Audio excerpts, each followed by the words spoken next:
एक कहावत तो सभी ने सुनी होगी कि ऊंट पर बैठे हो तो भी कुत्ता काटा, इसी को पनौती कहा जाता है।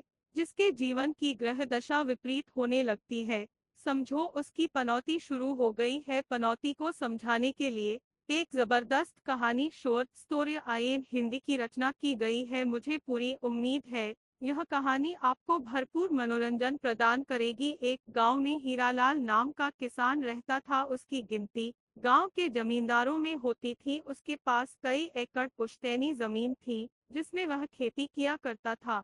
लेकिन वह इतना अभागा था कि उसकी खेती हर साल बर्बाद हो जाती थी। वह जो भी फसल सोच समझ करके बोता, उसमें कुछ न कुछ कमी रह जाती। और तो और हीरालाल जिस किसी व्यक्ति के खेत में जाकर खड़ा होता तो खेत के उस हिस्से में कोई फसल नहीं होती थी। गांव के ज्यादातर लोग उसे पनौती समझते थे। कोई भी उसके पास खड़ा होना पसंद नहीं करता था। वह जिसके साथ होता उसके सारे काम बिगड़ने लगते। हीरालाल अपनी बुरी किस्मत से परेशान था। वह अपने आप को कोसता रहता था। पनौती के चलते 2 बार उसकी शादी टूट चुकी थी, जिसके बाद उसने दोबारा कभी शादी नहीं की। भले ही हीरालाल की फसल हर साल बर्बाद हो जाती थी, लेकिन वह खेती करना नहीं छोड़ता था। इस साल मौसम विभाग की जानकारियों के अनुसार जोरदार बारिश होने की उम्मीद थी, जिसके चलते गांव के लोगों में खेती को लेकर डर बना हुआ था। सभी को लग रहा था कहीं ऐसा न हो कि हमारी फसलें बर्बाद हो जाए। लेकिन वहीं दूसरी तरफ हीरालाल के आत्मविश्वास में कोई कमी नहीं थी और वह बिना डरे अपने खेतों में जुताई करवा रहा था। हीरालाल को नुकसान झेलने की आदत थी। गांव के किसान डरे हुए होने के बावजूद एक उम्मीद में अपने खेतों में बीज बोने लगते हैं। हीरालाल अपने गांव के कई खेतों में जायजा लेने के लिए चक्कर लगाता है, लेकिन किसी खेत के अंदर वह प्रवेश नहीं करता, क्योंकि उसे अच्छे से पता है कि वह एक पनौती है। अगर उसने किसी के खेत में कदम रख दिया है और अगर उस जगह फसल नहीं हुई तो इल्जाम उसी पर आएगा। हालांकि वह इस बात से अंदर ही अंदर दुखी रहता था, लेकिन वह अपने दिल का दर्द छुपाकर अपने काम में लगा रहता था। गांव में लगभग सभी ने अपने खेतों की बुवाई कर ली थी। बुवाई के दौरान पानी की हल्की बूंदाबांदी हो रही थी, लेकिन बुवाई होते ही एक सप्ताह में गांव का माहौल बदलने लगा था। बारिश की बूंदों का आकार बढ़ चुका था।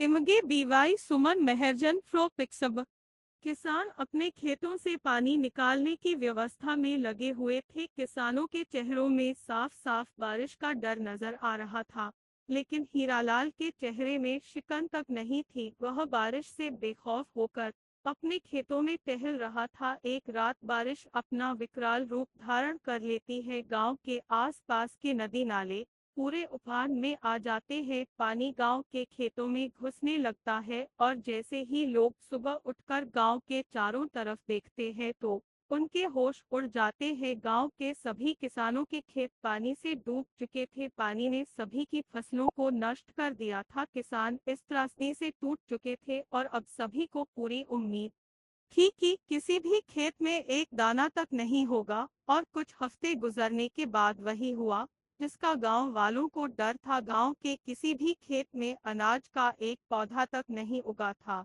सिवाय हीरालाल के। आसपास के गांवों की सभी फसलें तबाह हो चुकी थी, लेकिन हीरालाल ने इस वर्ष की खेती में इतिहास रच दिया था। उसके खेतों में आज तक इतनी अच्छी फसल नहीं हुई थी। उसे खुद इस बात पर यकीन नहीं था। दूर दूर के गांव से लोग हीरालाल के खेत देखने आ रहे थे। सब यह जानना चाहते थे कि हीरालाल ने किस तरह के बीज और खाद का इस्तेमाल किया है कि इतनी खतरनाक बारिश में भी इसके खेतों की फसल बर्बाद नहीं हुई।